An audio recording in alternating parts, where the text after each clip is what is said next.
La politique, je le dis, et ça, je m'en bats les couilles de ce qu'ils pensent tous, si tu réussis en politique, c'est que tu as niqué du monde.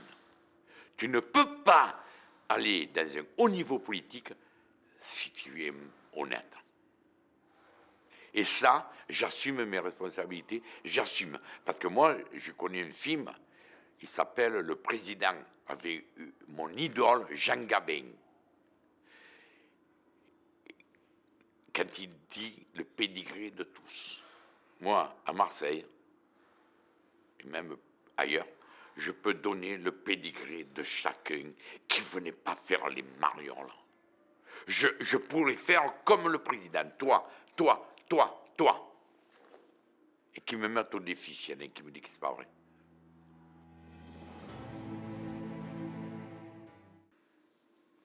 Tu sais, moi, quand j'ai commencé à faire la politique, c'était dans les années 70, quand je suis sorti des armées. Mon père était dedans, mais pas trop. Ils allaient aux réunions. C'est comme ça que j'ai été un peu dans la politique. Je le suivais. Puis ça m'intéressait, ça me plaisait, en fait, tu vois. Je veux dire. Et puis moi, j'ai toujours aimé parler, écouter, me mêler des choses qui me regardent pas. Et je me suis mêlé à la politique. C'est là que j'ai fait connaissance de mon ami Lucien Végan, qui après a été président du Conseil général. C'est un très bon mec. Lucien Végan, un mec comme ça. Et je l'ai suivi. D'abord, après, c'est lui qui m'a fait avoir l'appartement au Balustre en tant qu'HLM. Je suis resté à 10 ans. Puis ça me plaisait, la politique. En fait, après, eh ben, mon père, c'est moi qui me suis occupé. J'allais coller les affiches avec tout le monde. C'était fait une putain d'équipe avec des mecs, mes amis de Saint-Joseph, des gagas. Je me suis toujours entouré que de gagas, des fadas, des gens fadas. Voilà. Et je préfère connaître des gens fadas, mais sincères, que ah mon Dieu, on est. Et puis par derrière, en tête. Alors voilà. Moi, j'ai toujours été avec des fadas, et laisse-moi avec mes fadas. Et voilà, et la politique est. Donc, c'est comme ça que je suis rentré en politique, ça a continué. Mais après, en politique, tu connais tellement de gens, de styles de personnes. Tu connais des bons mecs, des mecs intelligents, des marioles, des voyous, des truands, tu connais tout. Quand tu es dans la politique, si tu es vraiment impliqué dedans, tu connais de tout. Et j'ai connu de tout. Et à un moment donné, j'ai jamais été un voyou, hein, j'ai toujours travaillé. Mais je me complaisais avec eux, ils me sortaient le soir, je passais mes nuits dehors, c'est là que ma femme encore, elle mérite le ciel. Je passais mes nuits dehors avec les marioles. Le patron d'Annabelle, il me prenait, il avait 2 ou 3 boîtes, il me venait, viens, on va boire une couronne, il dit, t'es mal avec moi, il y avait les gonzesses, oh, laquelle tu veux pas. C'était une vie de fou, quoi, je veux dire. Une vie, tu vois, je veux dire, de fou. Mais j'ai jamais basculé, quoi, j'ai jamais été voyou, jamais attaqué rien, jamais connaître. Mais je me complaisais. Et puis, moi, je te le dis, le mec qui me dit qu'il ne se complaît pas avec les voyous, mais les vrais, pas les racailles des quartiers nord, là, voilà, les vrais voyous. Quand tu es avec eux, c'est un plaisir. Et je l'avoue, je m'en fous de ce qu'ils pensent les gens. Mais c'est des gens particuliers. Et l'amitié, c'est l'amitié. Et la première année, parce que par rapport à ça, j'ai eu de grosses. Excusez-moi, mais ça, je ne peux pas le raconter.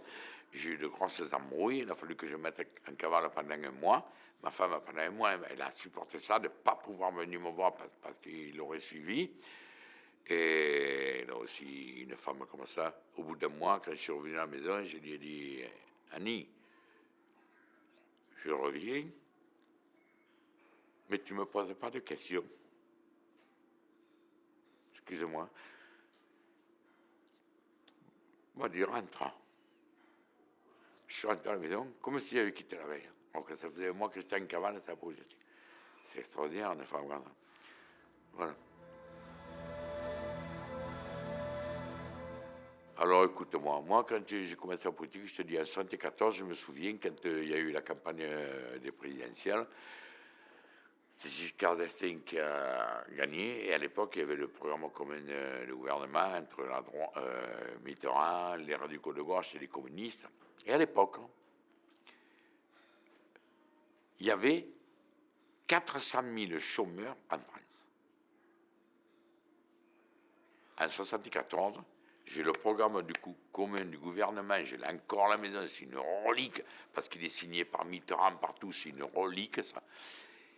Il y avait 400 000 chômeurs en 1974. Après, d'accord, il y a eu le choc pétrolier, je veux bien.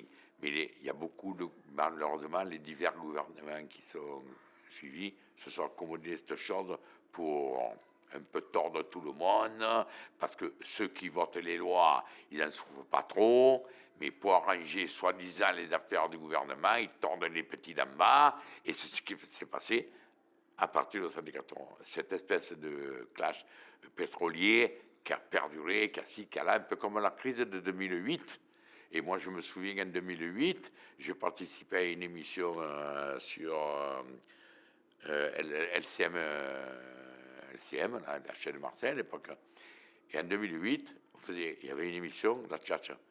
Et je dis, moi, au mec, je leur dis, mais là, les gars, vous trompez-vous, vous vous trompez, on est parti pour 10 ans.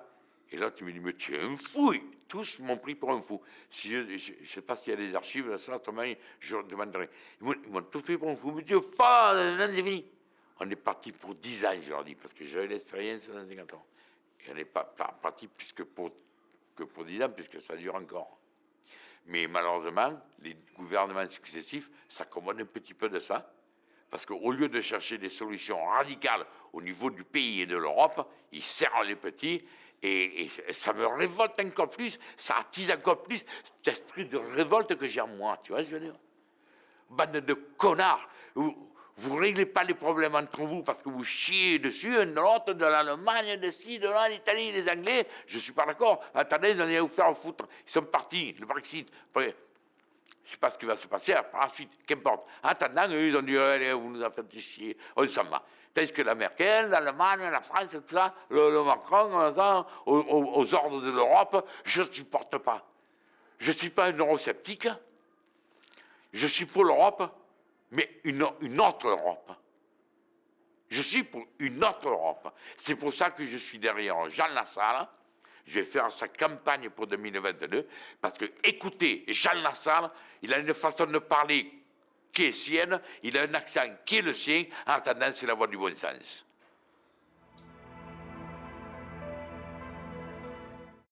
De toute façon, ce que je vais dire, ça ne peut être que utopiste. Parce que je n'ai pas tous les tenants, tous les aboutissants, donc ce que je vais dire, c'est que vont dire la majeure partie des Français, si tu étais président. D'abord, moi, président, et ça c'est une chose vraie, je ne suis pas un eurosceptique, mais je taperai sur la table pour faire une autre Europe, notamment dans l'agriculture. Je suis très attaché au terroir et au rural. Je suis très attaché à ça, je suis issu de là-bas, je n'ai jamais oublié d'où je venais. Et ça, je taperai sur la table. Et je serai intransigeant, quitte à la quitter l'Europe. Notamment, je te dis, au milieu de l'Europe agricole l'Europe des terroirs. J'en ai rien carré, moi, des grandes villes, là où on fait n'importe quoi. J'en ai rien à foutre. Moi, je veux que la France redevienne une France de terroir, une France des traditions, une France avec des valeurs, non pas comme maintenant. Et après, bien sûr, au niveau français, j'exigerai des entrepreneurs, notamment du CAC 40, les milliards qui s'en vont dans les poches des actionnaires, eh bien, c'est Henri Buffet. Ouais, mais alors on s'en va. Eh bien, casse-toi. De toute façon, tu es là, tu es chez nous, mais les bénéfices, ils s'en vont chez tes actionnaires, les ouvriers, ils n'en prennent pas, ils n'ont rien. Or, si tu t'en vas, ce sera pareil. Les ouvriers, ils n'auront pas plus, ils n'auront pas moins. Alors moi, ces grands patrons du CAC 40 qui veulent faire les bons samaritains, oui, mais moi aussi, moi je reste là, sinon je m'en vais si tu me prends, qu'ils aillent se faire en foutre. Je ne les supporte pas.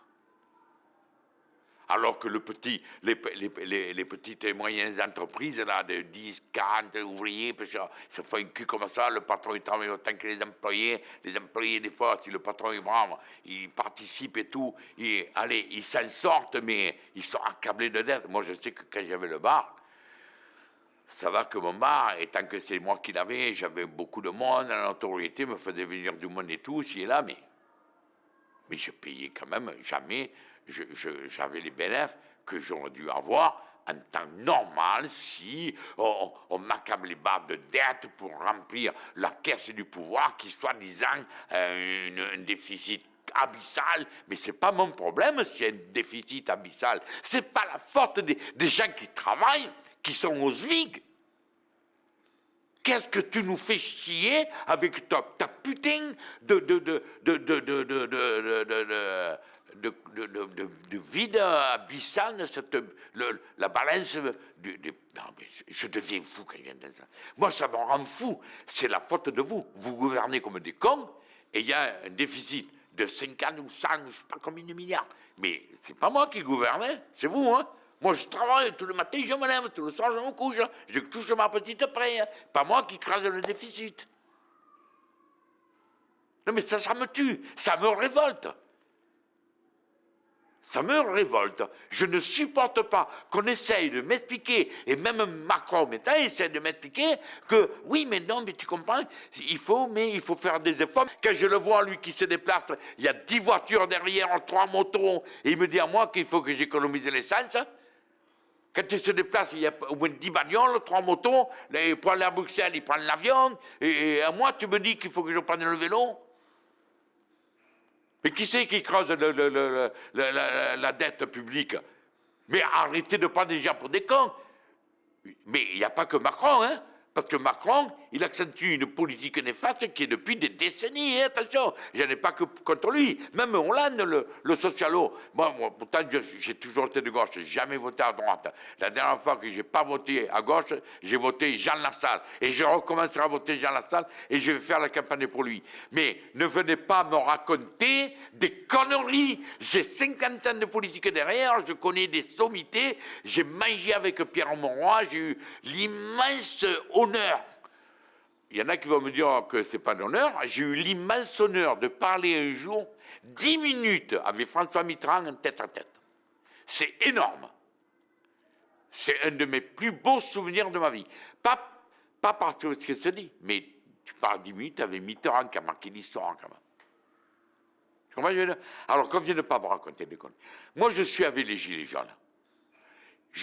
Regarde ce qui se passe avec ces Gilets jaunes. Il y a tous ces enfoirés qui prennent ça pour un exutoire, cassent des magasins, ils se cachent les yeux, ils ceci et là, ils cassent les couilles, ils mettent à mal les gilets jaunes. Il y a des mecs qui me disent, René, tu vois, regarde les gilets jaunes, c'est des casseurs. Moi, tu vois, depuis le début, je les soutiens, mais là, je ne les soutiens plus. Et moi, je leur dis, au lieu de dire je les soutiens, mets-le, ton gilet jaune, et viens avec nous sur les carrefours. Peut-être on ne se serait pas laissé déborder par les extrêmes. Mais bon de dire, moi je soutiens, tu soutiens comment? Alors à la télé, en disant, tiens, vous avez raison les gars, armons-nous et battez-vous. C'est ça le problème? Ben non. Et moi je continue avec un gilet jaune contre les casseurs, contre les enfoirés qui viennent casser les couilles là, et qui trucident le mouvement. Voilà. Mais dans le pouvoir après, tu ouvres la télé, le premier que tu entends, gilets jaunes. Les manifestations des gilets jaunes. Les commerces ferment à cause des gilets jaunes. Les commerces... Alors, moi, je vais te dire, je parle aux commerçants, là. Moi, j'ai été commerçant pendant 15 ans. Alors, les commerces, si vous voulez être attractifs, si vous voulez pas qu'on vous le casse, le commerce, faites comme j'ai vu beaucoup de fois dans les villes. Le commerçant, il n'a pas fermé son magasin, il a mis un gilet jaune et il s'est mis devant son magasin. Et il nous dit, et j'ai vu un patron de commerce qui nous a dit, les gars, mes employés sont avec vous avec le gilet jaune. Ça, c'est des mecs qui ont des couilles. Et maintenant, toi, tu fermes ou quoi? Tu es le magasin de luxe. Alors, Soi-disant, tu fermes que tu fais un chiffre d'affaires en moins. D'abord, les gens, ils n'ont pas le pouvoir d'achat qu'ils font. C'est pour ça d'abord qu'il y a les gilets jaunes. C'est une ration de quoi ça fait. Parce que ceux qui devraient aller chez toi acheter, ils n'ont pas les moyens. Donc, ils mettent les gilets jaunes. Quoi qu'il en soit, ils ne seraient jamais allés chez toi. Et puis, si on avait un peu plus de bien recevoir les gens, un peu plus de trucs, un peu moins cher aussi, parce que je veux bien qu'il y a des produits de luxe, mais enfin, on est en France, on n'est pas des milliardaires. Alors arrêtez de nous casser les couilles, les commerçants, de dire que c'est à cause des gilets jaunes. Les gilets jaunes, ils ont le gilet jaune, ceux qui, normalement, devraient être tes clients. Mais ils n'ont plus d'argent pour être ton client. Alors tu peux fermer ta boutique, on s'en bat les couilles.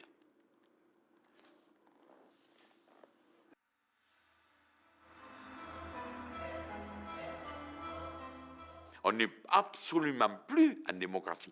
Quand tu vois Macron qui te décide ces grands débats et que tout le monde qui se masturbe l'esprit sur ces grands débats et que maintenant il remonte, mais vous ne voyez pas qu'il vous prend des comptes, il fait sa campagne.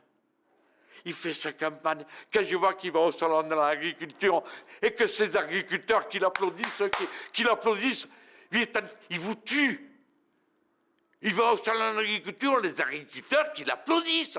Mais c'est honteux. Moi, je suis du terroir, je suis natif de Carcassonne, un petit village à côté, mais va voir s'il y a des agriculteurs qui vont applaudir Macron. Et je vais là-bas et je vois des agriculteurs qui applaudissent Macron avec la politique désastreuse de l'agriculture qui pratique en France par rapport aux ordres de Bruxelles. C'est énorme. Moi, voilà. Mes revendications premières, elles sont très basiques. Je veux 200 € de plus du SMIC. Je veux l'augmentation des retraites équivalente à l'inflation. Ça, c'est du concret. Ça augmente le pouvoir d'achat des plus petits. Le référendum d'initiative populaire, si jamais ils le font, ils seront toujours incapables de nous faire marron. Tandis que là, je veux 200 € de plus sur le SMIC, je veux les retraites par rapport à l'inflation, je veux que le pouvoir d'achat des petits augmente. Occupe-toi des handicapés, des pognons pour les handicapés, les vieux, les EHPAD, tout ça. Occupe-toi de ça, des petits.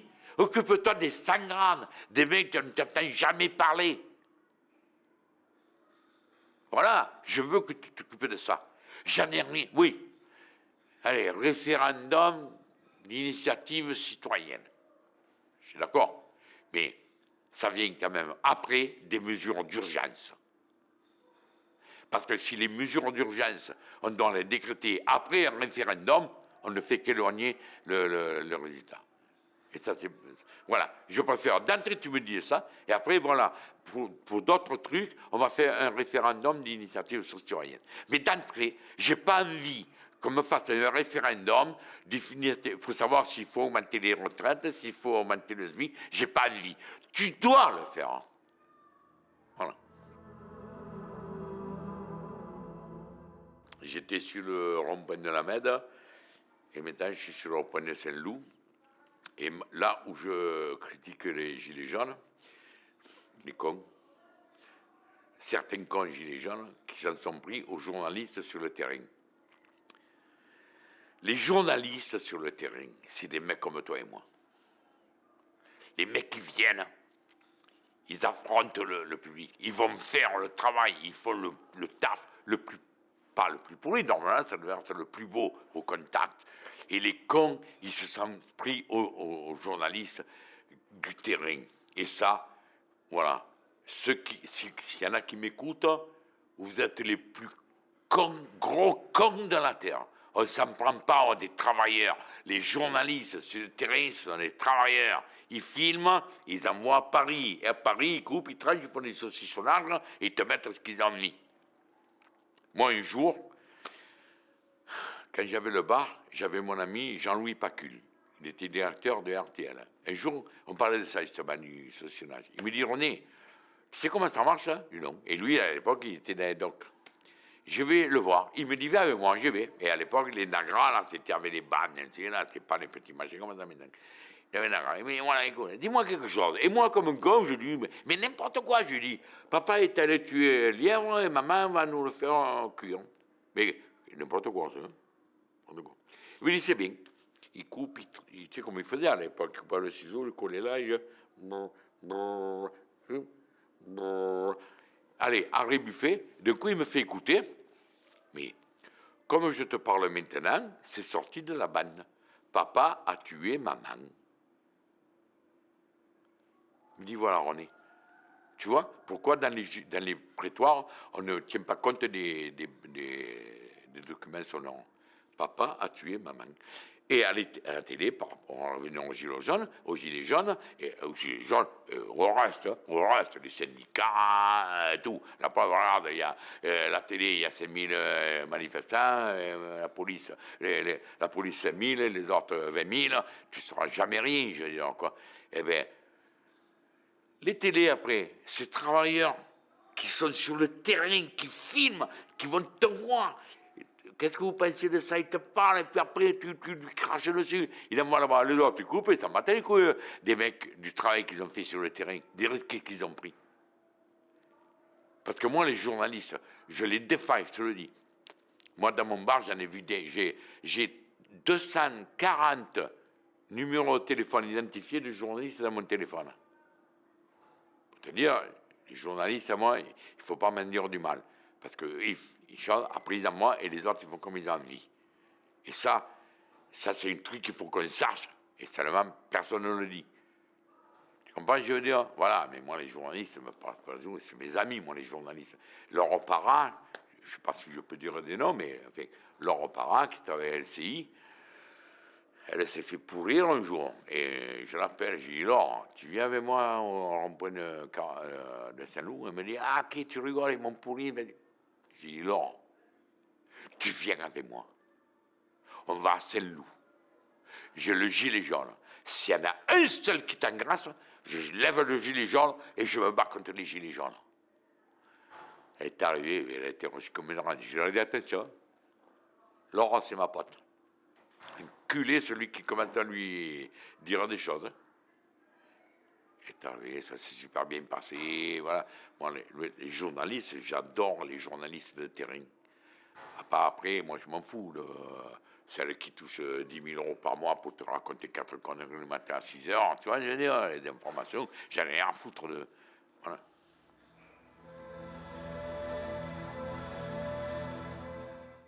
Ben, je les enverrai tous les trois.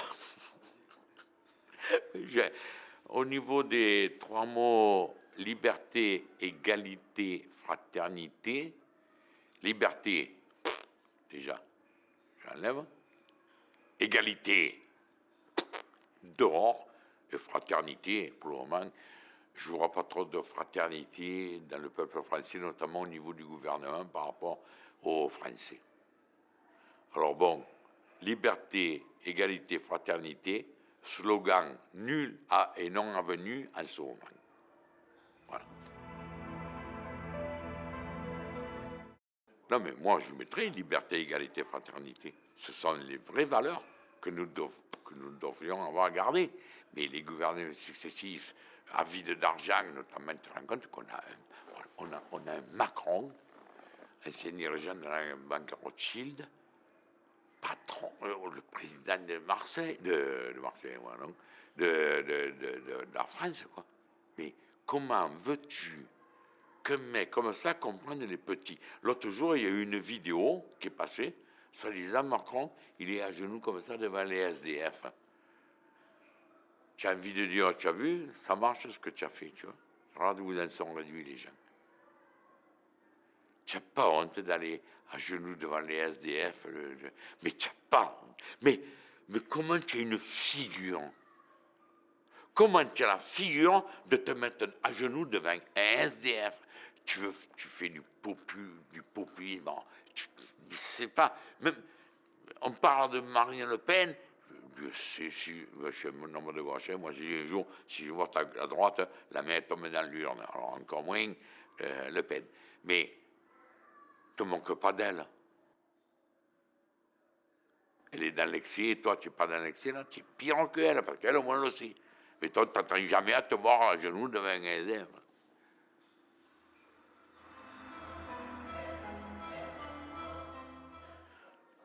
Mais c'est la vérité. Après, il n'y a que ceux qui... Il y en a qui arrivent, parce que quand tu veux que ce proverbe arrive, il faut quand même que tu te mettes du monde à côté pour... Donc, ceux qui se mettent autour de celui qui veut amener ça, il va avoir les couleurs aussi. Alors, qui ne viennent pas me raconter ça. Mais la politique, c'est un monde infect. Et je te le dis, les gens me disent, mais qui tu connais quoi? J'en ai fait 50 ans, j'ai connu les plus hauts dignitaires de la République. J'avais des députés, même au niveau de l'Église, Monseigneur Tchegaray, qui actuellement porte un super poste à Marseille, c'est un pote, on a mangé ensemble. Je connais tout le monde. Mais et je suis resté simple comme ça. Parce que les gens se disent, quoi, tu connais tout ça? J'ai jamais eu la grosse tête. J'ai jamais eu la grosse tête. Sinon, tu ne peux pas dénoncer les gens si toi tu es aussi con qu'eux. Et moi, j'ai décidé de toute ma vie dénoncer les enfoirés, les pauvres mecs, et de temps en temps avec les réseaux sociaux. Ce que je vois, c'est scandaleux. Comment se fait-il qu'on accepte sur les réseaux sociaux ce qui se passe, ce qui se dit, ça veut dire que quelque part, le gouvernement, tant que tu t'occupes des conneries qui se sont, tu ne t'occupes pas des problèmes. Parce que bien sûr, attention, hein, alors là, je veux préciser quelque chose. Je suis contre tous ceux qui parlent de la théorie du complot. J'ai horreur de ça. Les avions, ils sont entraînés tout en Amérique, mais c'est un complot. La guerre en Afghanistan, c'est un complot. Benalla, c'est un complot pour faire oublier les billets jaunes. Je suis contre la théorie du complot. Moi, il y a des faits concrets. Tant que vous ne prouvez pas le contraire, eh bien, je crois à ces faits. Ah, qui s'est fait tuer? Ah, non, là, obligatoirement, c'est un complot. Putain, il s'est pris une barre à la tête, elle ne connaît pas. Kennedy, c'est autre qu'un complot, c'est un assassinat. Non, Kennedy, ça a été c'est un assassinat comploté parce que Kennedy, c'était un mec qui quand même voulait un petit peu réunir, un petit peu, assagir un peu toute la population, noire, blanche, ici et là. Il avait des projets très avancés pour l'Amérique d'alors. Ils l'ont tué. C'est l'extrême droite américaine qui a tué Kennedy. Ça, là, par contre, là, tu ne peux pas dire que ce n'est pas un complot. Le mec, il s'est pris devant la tête, tu as oublié qu'il y a un complot. Voilà, Kennedy, c'était une grosse perte. Kennedy, Noir el-Sadat, tous ces mecs qui sont morts comme ça, ce sont des pertes pour l'humanité très graves. Gandhi, voilà, oui. Oui, mais Gandhi, c'était un doux rêveur, il n'a pas fait avancer les choses. Ah, mais il y a eu une prise de conscience, il m'a fait une prise de conscience des bobos, mais t'as un Gandhi, ouais, mais Gandhi, bon, moi je veux des guerriers, Kennedy, c'était un guerrier, la preuve, ils l'ont tué. Anwar al-Sadat, c'était un guerrier, ils l'ont tué. C'est des mecs qui agissaient. Gandhi, ouais, je veux bien, il était gentil, mais enfin, je regarde qu'ils sont morts. Mais je ne me le compare pas à Kennedy ou à Sadat. Sadat aussi, moi, ça m'a beaucoup marqué. Oui. Quand on me parle, je dis oui. Quand j'écoute la chanson de Renaud, putain de camion, je veux dire, mais tu n'as pas les preuves. Moi, j'aime pas quand j'ai pas les preuves. Comment tu peux, quand tu n'as pas de preuves, comment tu peux assurer quelque chose? Tu n'as pas les preuves. Ça veut dire que quelque part, c'est comme ça. Alors, combien on devrait mettre en prison de gens qui passent en justice au bénéfice du doute? Je veux dire, tu as droit au bénéfice du doute. Parce que si moi je condamne le chauffeur du camion qui a tué Coluche, je condamne le premier con qui fait n'importe quoi et qui, je sais pas, le bénéfice du doute, on doit l'accorder à tout le monde. Après, moi, intérieurement, par rapport à ma sympathie que j'avais pour Coluche, je peux avoir la haine en ayant 10 ans, peut-être 10 ans là-dedans, mais comme je n'ai pas les preuves, je ne fais pas le marion, on dit ouais, c'est un complot, je ferme ma gueule et je dis rien. Si un jour on apporte la preuve, je dirais bon, mais finalement, ce que j'avais au fond de mon cœur, c'était vrai. Mais jamais je l'exposerai.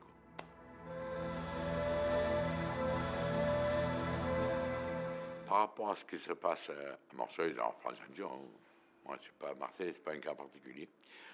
J'en ai marre un petit peu qu'on parle du racisme toujours anti-arabe, anti-noir. Dieu sait si je ne suis pas raciste, j'ai des potes à moi dans mon bar un jour, j'ai sorti un Corse, à coup de tronche, parce qu'il se moquait de mon ami à côté, le mécanicien qui était un arabe, Nordine. Il est rentré, il m'a dit oh, on reçoit les arabes, hein, chez moi. Je suis sorti du comptoir, j'ai regardé bien.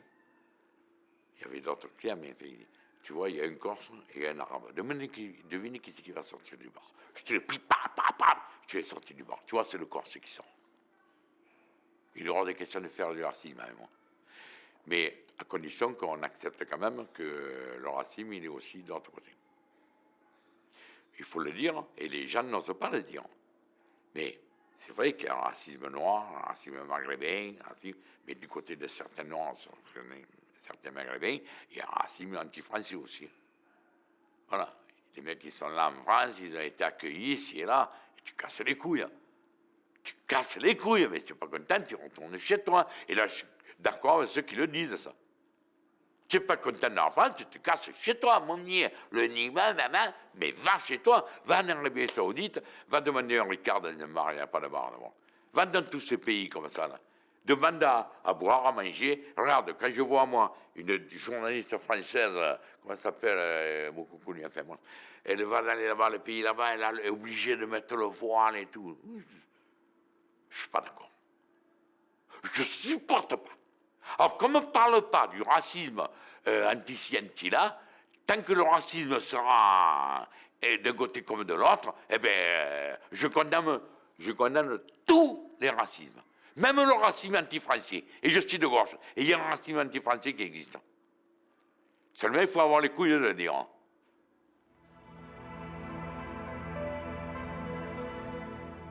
C'était merveilleux.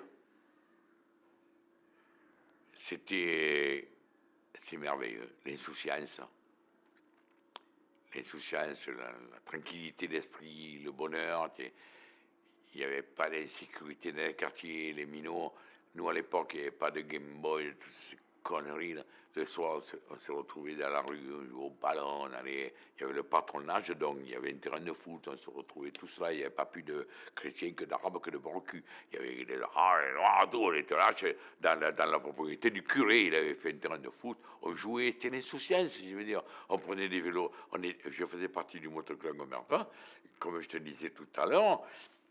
On te rend compte, on avait 17-18 ans, on prenait ces cyclos, on était tous, on allait à Alessandrie, en Italie, on faisait les concentrations à la bonne mère, le faire bénir. Les parents, ils nous laissaient partir en toute tranquillité, ils savaient qu'il n'y avait pas d'amour, je veux dire. Il n'y avait pas d'amour, c'était tranquille, on sortait, on allait. J'avais, tu te rends compte, une histoire de fou, là. Enfin, je vais passer pour un con, mais je m'en fous. Tant et si bien que, regarde, maintenant, tu as vu, tu as 14 ans, tu peux rentrer dans les bars, Moi, à l'époque, mon père, j'avais 14 ans. Il fumait des gauloises. Et il me dit, tu vas me...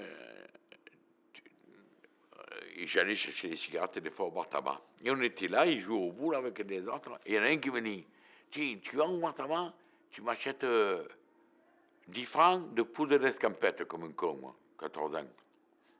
Je vais au bar tabac. Mais je veux dire, pour te dire, on te laissait aller là-bas, dans le bar tabac, tout ça, il était à 1 kilomètre. Il voulait 10 francs de poudre d'escampette. Qu'est-ce qui t'a moyen? C'est lui, il dit, il a rendu les sous, qu'est-ce que tu vas prendre compte? Tu vois, ça t'apprend la vie aussi, tu vois, quand tu as 14 ans, parce qu'à 14 ans, tu n'étais pas éveillé comme les minots de maintenant. C'est en ce sens que tu vois, quelque part, je ne sais pas, je suis sorti du coq à l'âne peut-être, mais moi, à mon époque, la majorité était à 21 ans. Moi, quand je me suis marié, bon, heureusement que j'ai eu ma femme enceinte, parce que normalement, il aurait fallu, parce que la majorité à mon époque était à 21 ans. Et ma femme, elle avait 16 ans et demi, et moi 18. Tu vois. Mais je trouve que, tu vois, de descendre à la majorité, toujours descendre, c'est un mal, c'est un gros mal, et un jour, on va s'en mordre les doigts. Parce qu'à l'époque, hein, quand la majorité était à 21 ans, tu cassais les couilles à des mecs de 15 ans, des filles de 15 ans, 16 ans, tu m'en fais. Ah, c'est sorti, ça frisait la pédophilie. Après, c'est 18 ans, mais on parle de la mettre à 16 ans. Ça veut dire que le mec va te prendre une minute de 16 ans, il te l'enfonce, et bien il n'est pas pédophile. Et ça veut dire qu'un jour, comme là, attention, qu'on ne se méprenne pas, qu'on ne se méprenne pas sur ce que je vais dire. Je vais comme si je marchais. Comme à l'époque, l'homosexualité était. Il ne faudrait pas quand même que la pédophilie, à un moment donné, devienne légale à force de baisser l'âge de la majorité. Voilà. Parce que moi, il y a 50 ans de ça, j'ai violé une petite de 16 ans. Je ne te dis pas, tu morflais.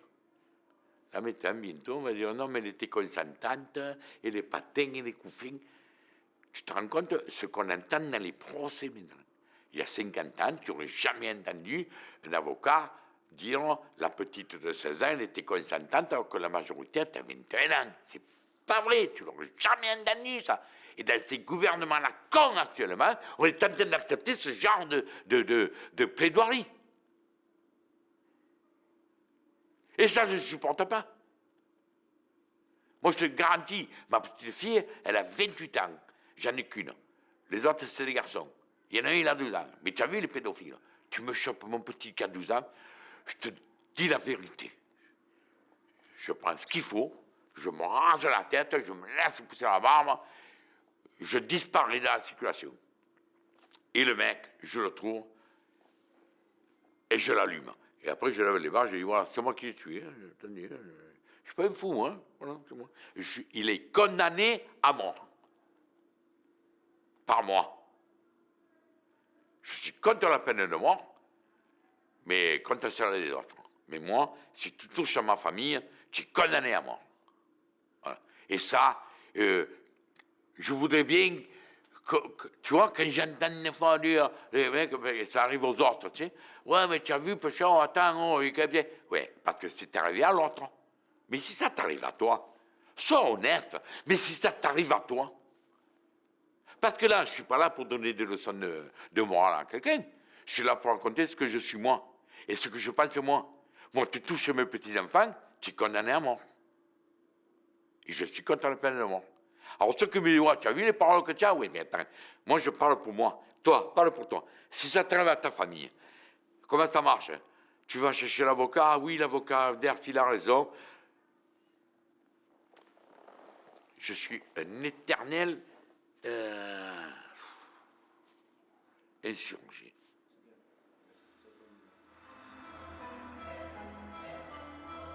Il y avait beaucoup plus d'innocence de notre part d'abord, et d'un, parce que maintenant les minots à 17 ans, moi je vois, j'ai mon petit-fils à 17 ans, moi à 17 ans, je n'avais pas les discours qu'il a, il n'y avait pas tous ces réseaux sociaux aussi, il n'y avait pas tout ce qui se passe là, qu'ils en savent plus que nous à l'époque. À l'époque, nous on avait quoi? On avait la télé, c'est tout. Et ce que te racontaient tes parents.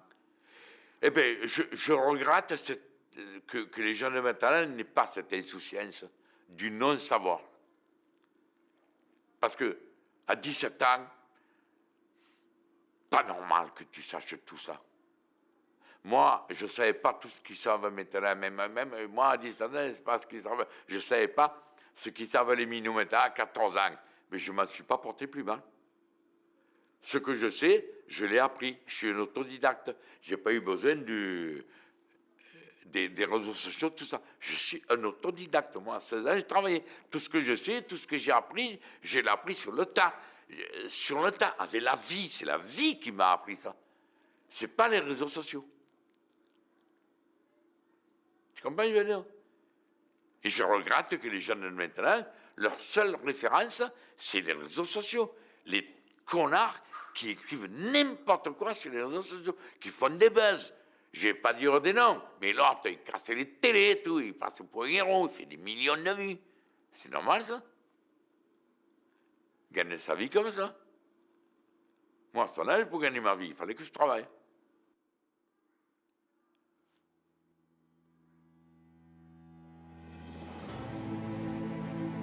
Ben, les années 80, j'ai adoré. J'ai adoré parce que mes enfants avaient commencé à avoir quand même 10 ans, tout ça, et ils écoutaient tout ça. Et à l'époque, je m'étais improvisé 10 jockeys. J'avais acheté un gros truc, là. Et je faisais des soirées dansantes là-bas, dans le CAC, à Saint-Mythe. Et donc, comme j'avais des gens qui avaient 20, 25 ans à l'époque, ils me disaient, on y vient. Alors on faisait, à l'époque, il y avait des cassettes. On faisait des cassettes et on mixait ça. Et bien, je me mariais, parce que les années 80, c'était bon, le disco, tout ça, c'était un peu le social, ça continuait. C'est en 90 que ça a commencé à se dégrader, 90, 95. Voilà, moi je sais que la situation s'est détériorée, mais vraiment, vraiment, à partir de 95 et 2000. Pourquoi? Parce que c'est là qu'a commencé le téléphone, le patin, la drogue. Que moi, quand j'étais minot, la drogue, tu sais, c'était pour les riches, ça. On avait parlé de cocaïne, d'héroïne. On n'en entendait jamais parler, le shit encore moins. On n'entendait jamais parler de drogue, moi, quand j'étais jeune. J'avais 15-20 ans. On ne savait même pas ce que c'était. Je veux dire, on avait entendu parler, la cocaïne, l'héroïne, mais le shit, l'herbe, je n'entendais jamais parler de ça. On était heureux, nous. Nous, quand on rencontrait des jeunes, on se battait, mais pas parce qu'on était plein de cam ou plein de ci. On se battait parce qu'il y avait différent, ou pour une gonzesse, ça va, pourquoi. Mais c'est pas parce que tu étais plein de shit, ou... Tu vois, je veux dire. Là, regarde maintenant, il y a des accidents, tu le mets, putain, il était sous stupéfiant. Oh, les gars, toi, je vais t'avouer quelque chose. J'ai jamais fumé, jamais touché la drogue, c'est interdit. Et un jour, j'avais le bar, je repars à dire, mais je le dis. J'avais le bar et on parlait de ça justement. Et les jeunes qui étaient là, ils me disaient, mais tiens, j'ai jamais fumé, mais je dis, mais vous êtes fous, quoi. Jamais j'ai touché à ça. Mais putain, tu le vois un jour. Et moi, tu sais, on avait un peu vu, là, c'était 10 heures du soir. J'ai dit, allez, t'as vu, je vais essayer. Et ils me disent, bon, bien après-demain, on vient. On te fait une petite soirée. Je vous prie, m'arrive. Je ferme le bar, on était 5 ou 6. Il me dit, alors, et attention, il me dit, on t'en a amené de la bonne pour une fois. Mais moi, bonne, pas bonne, il comprend rien.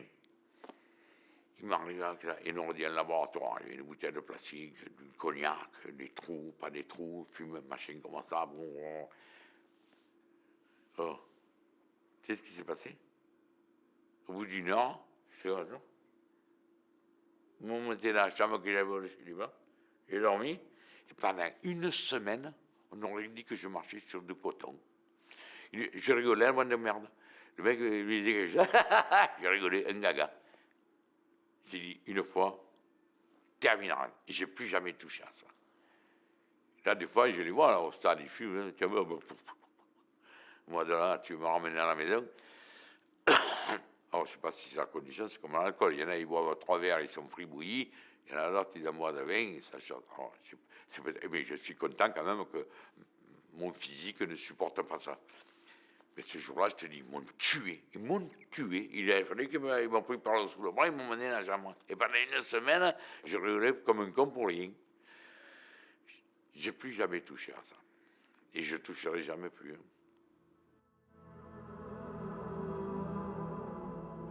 Tu sais, je vais te dire un truc. Contrairement à ce que beaucoup croient, je ne suis jamais sous à tomber. Il y a 50 ans que je suis marié, jamais personne, oui, une fois, mais je vais le raconter après, m'a ramené à la maison. Je suis rentré 4 heures, 5 heures, 6 heures du matin, je venais de Venère, de toutes les boîtes du monde entier, d'Aix. Je suis toujours rentré avec ma voiture. La seule fois que je ne suis pas rentré, c'est parce qu'un copain à moi, je dis son nom, René Leca, il s'en souvient, il était à l'RTM avec moi, il est chauffeur, et il avait connu une infirmière à Paris, et il voulait se marier. Mais l'infirmière ne pouvait pas quitter son travail, sinon elle le perdait. Mais lui, il pouvait se faire muter à la RATP. Et donc, il s'est fait muter. Mais c'était un ami à nous, mais vraiment un pote. Et on a fait une fête. On était tellement trucs de le quitter, ce mec. On a bu. J'avais la Mercedes à l'époque. Et je me suis chourdonné complet. C'est la seule fois de ma vie qu'on m'a mené. Et ben, même en plus, il me menait chez moi. C'était 4 ou 5 heures du matin. Et il me sortait du bar. Et ma femme, il avait, je ne sais pas comment il se démerdait, elle était là, ma femme, elle m'attendait. Elle me dit, oh, il y a les voisins qui regardent, ils me disent. Et maman, les couilles, les voisins, les couilles, me disent, oh, il y a ta femme, oh putain, con. Et moi, tu vois, tu me parles de ma femme. Enfin, je la crains pas, elle m'a jamais tapé, elle m'a rien fait, ma femme. Mais rien que de dire à ma femme, tu vois, ça a toujours été mon fil rouge dans ma vie, ça. Il me dit, oh, il y a les voisins, on se fera enculer, les voisins, comme ça. Il me dit, viens ta femme. Putain, il y a ma femme. Putain, je marchais comme ça, quoi. Et ils m'ont rentré dedans, et moi, ma femme, je lui ai dit, Annie, envoie 2 pâtes, à 4 heures du matin. Il dit, ma femme a envoyé les pâtes pour les collègues. Et les collègues, non, Annie, non, ça va, laisse tomber.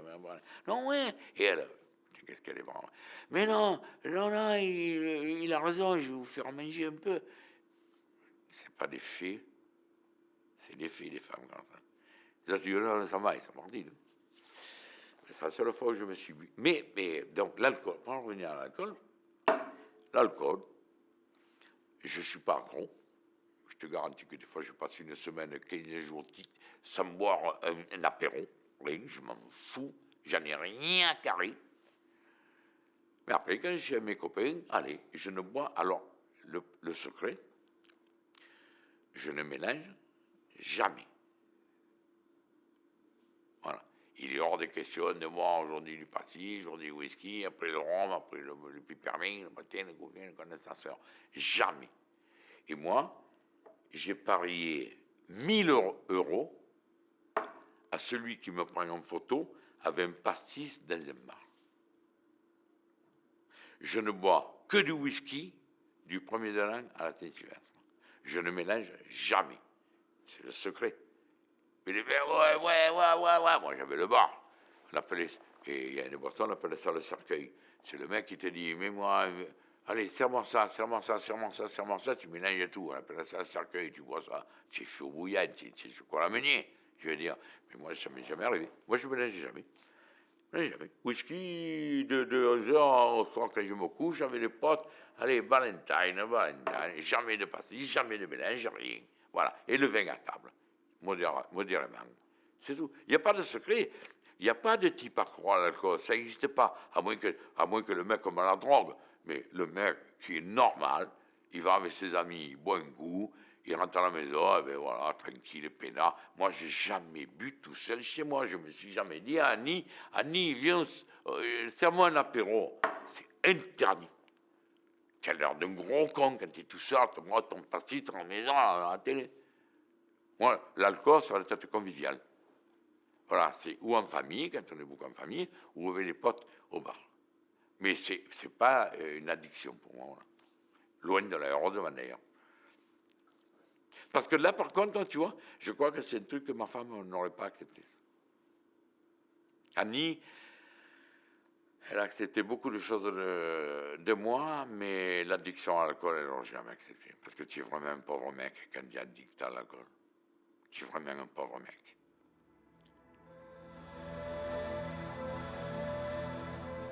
À un moment, avec eux, je fréquentais ces gens-là. Comme je dis, j'ai jamais passé la barrière. On était amis. Ils me sortaient de partout. On était collègues. Moi, je me rappelle quand j'allais à Annabelle. Eh bien, quand je rentrais, j'étais toujours avec 5 ou 6 nanas, 2 collègues. Il y avait le machin là. Il faisait lever tout le monde pour me mettre là. Je disais, quoi, j'avais un rapport. Impeccable. Mais c'était pas les mecs de maintenant, là, quand ils commencent à tuer, il y a des dommages collatéraux. Alors, à l'époque, les mecs, mes amis, s'il y avait un problème avec quelqu'un, ils prenaient ce machine-là, boum, dans la tête, et que bon, quoi. Il n'y a pas ces gants.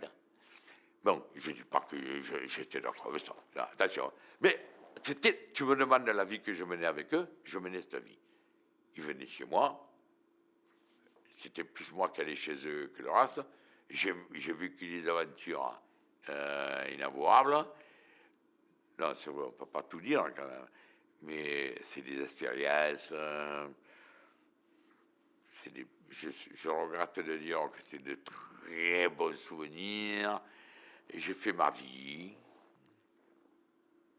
Il y en a qui diront c'est bien, c'est pas bien, j'en ai rien à foutre. C'est la mienne. J'ai fait du mal à personne. Moi, j'ai fait du mal qu'à ma femme, la pauvre. Parce qu'elle, je ne rentrais pas à la maison. De toute façon, le fil rouge de ma vie, c'est ma femme. La seule personne à qui j'ai fait du mal dans ma vie, c'est ma femme, par rapport à mon comportement.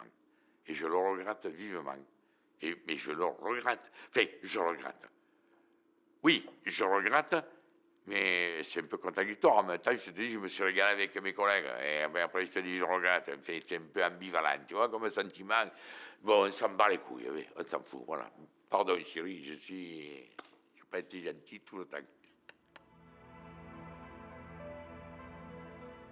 Quand il y a un mec, ma femme m'a toujours laissé la bride sur le cou, comme on dit. Parce qu'elle-même m'a toujours aimé, cette femme. Et moi aussi, Dieu garde. Bon, au bout de 52 ans, c'est encore ensemble. Même maintenant, c'était grâce à elle, ce qu'elle était. Mais là, maintenant, moi aussi, tu ne me ferais pas quitter ma femme. Je veux dire, quoi, pour un monde, si elle meurt demain, putain, je préfère mourir moi avant que elle, parce que sinon, je ne pourrais pas vivre. Si ma femme me quitte, ma vie, elle est perdue pour moi, c'est fini quoi pour moi, au bout de 52 ans, tu vois.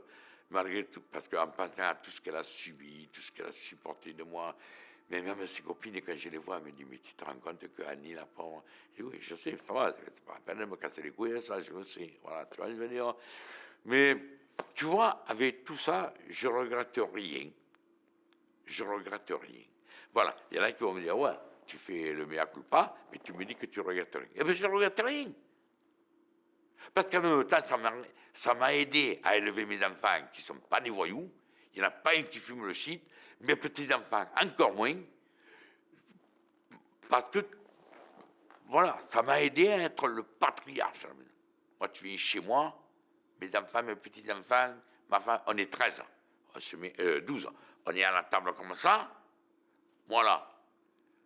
Je m'assieds, tu t'assieds. Le téléphone, ailleurs. Hors de question d'avoir un téléphone à table avec moi. Quand je me lève, bon, allez, ça va, vous pouvez vous lever. Il se lève quand je dis, vous pouvez vous lever. La vie m'a aidé à élever mes enfants comme ça. Soyez des chefs. Voilà. Quand moi, je vais partir, le chef, ce sera à toi. Pour le moment, c'est moi le chef. Et quand tu seras chef, il faut que tu exiges ça de la famille. Et la famille, c'est une famille respectable, ma famille. Et d'abord, personne ne casse les couilles. Tout le monde sait, ah putain, tu es la famille, la fille, le fils de René Malavier. Bon, un peu par rapport à la notoriété, mais aussi beaucoup parce qu'il y en a beaucoup qui se rappellent des années 80 de la vie de René Malavier.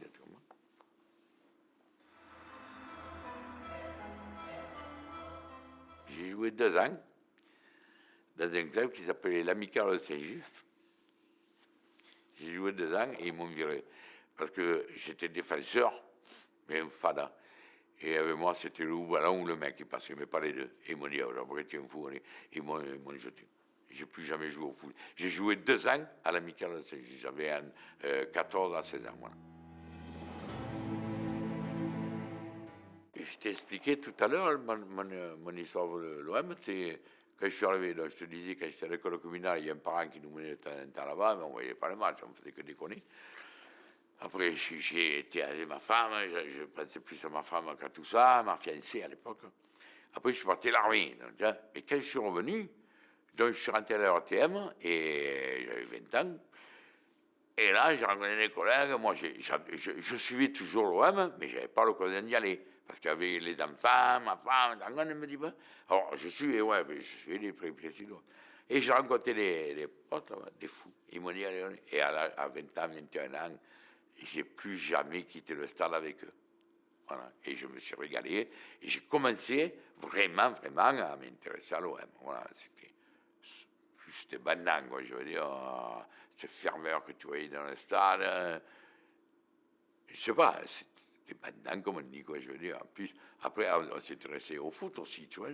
En plus, à l'époque,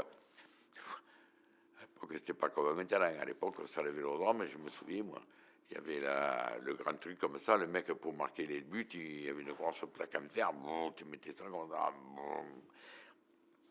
On ne te fouillait pas rien. Et j'avais un collègue, moi, Pérez, on l'appelait Yaourt. Lui, il avait le sac. Il venait avec le camping-gaz, la bouteille, la boîte de petits pois. C'est Yaourt, il faisait chauffer ça sur le gradin. Hein. C'était la bonne franquette, c'était le camping à l'époque. Hein. Le stade Vélodrome, on ne te fouillait pas, c'était trop bien. C'était merveilleux, quoi, je veux dire, quoi. Quand on allait au stade Vélodrome, les collègues, les sacs, des gars te fouillaient, il n'y a pas de club de supporters, il y avait rien, à l'époque, c'était chante-bois la maison mouille. Hein.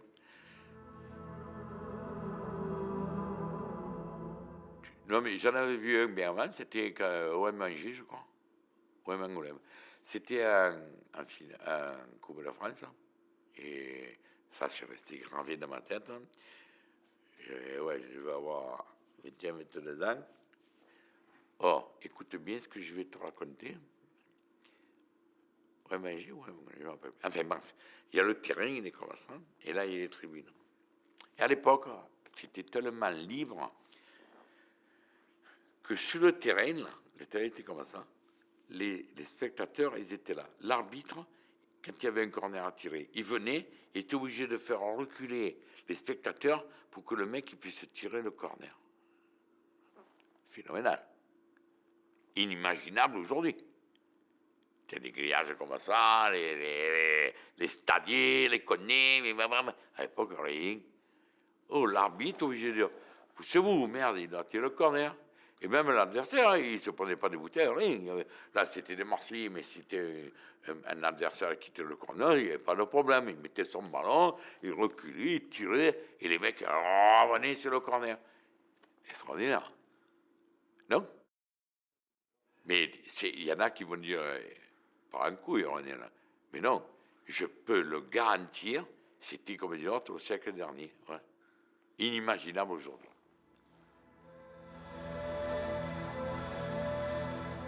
Alors, je vais peut-être te choquer. J'aime l'OM parce que j'aime Marseille. Moi, les mecs qui me disent, moi j'aime l'OM, mais Marseille, non, alors tu n'aimes pas l'OM. Moi, j'aime Marseille, j'aime ma ville qui m'a adopté. Elle m'a adopté, elle m'a donné une super femme, elle m'a donné 3 enfants marseillais, 5 petits-enfants marseillais. Cette ville, c'est ma ville. Et j'aime tout ce qui met en exergue cette ville. L'OM sera à Toulon, je m'en bats les couilles de l'OM. L'OM est à Marseille. J'aime l'OM parce qu'il est à Marseille. J'aime pas Marseille par rapport à l'OM. C'est un sujet très grave, important, ça fait débat avec beaucoup de personnes. Moi, j'aime Marseille avant l'OM. Voilà, qu'on soit clair, net et précis. Tu vois ce que je vais te dire un truc par rapport aux années 70, à l'évolution du foot jusqu'à maintenant, ce que j'arrive, tu vois, là tu es en train de me parler de ça, et je suis en train de me rendre compte d'un truc qui est grave. C'est-à-dire qu'à la limite, un mec comme moi, quand tu as suivi tout ça, tu ne te rends même pas compte de l'évolution tellement, tu vois. Et là, en me parlant, je me dis, il a raison, putain. Et toi, comme un con, tu suis l'évolution sans voir une grande révolution. Alors que si je vois les années 70 et les années 2020, c'est une révolution, mais c'est dégueulasse. Mais même pas besoin de parler des années 70, simplement les années 90.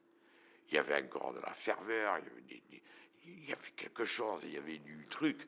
Là maintenant, oui, c'est le foot business. Et puis en plus, c'est pas ça, c'est que moi je supporte pas que ces joueurs de foot se prennent pour des stars. Après, il y a des mecs comme Cristiano Ronaldo, Messi, j'en passe, c'est les meilleurs. Ce sont des gens qui sont pleins d'argent et ils sont d'une simplicité incroyable.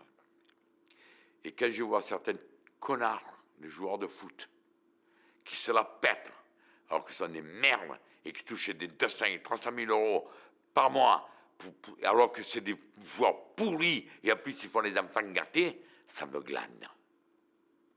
Voilà, quand un mec comme Scobla, en 1970, il est venu ici pour 1 million d'euros. Enfin, 10 000 francs. Et quand je vois les mêmes talents, Neymar, 225 millions d'euros. Mais tellement regarde, même moi, tellement je suis formaté à ça, 220 millions d'euros, bon, 220 millions d'euros. Mais moi, tu me l'auras jamais dit, je suis toujours en train de convertir. Tu prends le convertisseur, tu dis 220 millions d'euros, ça fait combien de francs? Combien de milliards? Mais combien de milliards? Mais c'est honteux. Mais c'est honteux. Tu te rends compte que j'ai connu avant le nouveau franc, moi. Tu te rends compte, j'ai connu avant le nouveau franc. Même quand on était à nouveau franc, je parlais en ancien franc. Même maintenant en euros, je parle en ancien franc. Parce que ça te donne la valeur des choses. Ça cadre. Et les autres disent, oh, mais tu vois pas que tu es un vieux con. Laissez-moi mes valeurs. Je peux au moins, tu vois, cadrer exactement les valeurs. Parce que 225 millions d'euros, en fait, il faudra que je calcule. Il faut une calculation comme ça. Combien ça fait en ancien franc? Regarde mon petit-fils, mon troisième. Il est né en 2001. Il est né avec l'euro. Il ne connaît pas le franc. Le troisième, mon quatrième, n'importe moi. Il ne connaît pas le franc. Et des fois, je lui dis, mais tu te rends compte, Alexandre, tant de francs. Il dit, qu'est franc? Qu'est franc? De quoi tu me parles? Il devient fou. Et moi, je me dis, vous perdez la valeur des choses. Tu te rends compte qu'à l'époque, moi, j'avais le bar, je l'avoue. J'avais le bar. Et en 2001, donc, on est passé de l'euro au franc, du franc à l'euro. Eh bien, et c'est vrai que l'euro, il a tué. Même moi au bar, je le reconnais. Le café, c'était 1 euro, 1 franc 30 ou 1 franc 50, c'était 1 euro. Ça a fait exploser le coût de la vie, ça. Du passage. Mais par l'indélicatesse des commerçants, je le reconnais. L'indélicatesse de la majeure partie des commerçants. Et ça, qu'importe, il me dit non, allez vous faire foutre, je le sais. L'indélicatesse des commerçants a fait que le coût de la vie a augmenté par rapport qu'on a vite traversé 1 franc, 1 euro. Presque, quoi, quasiment.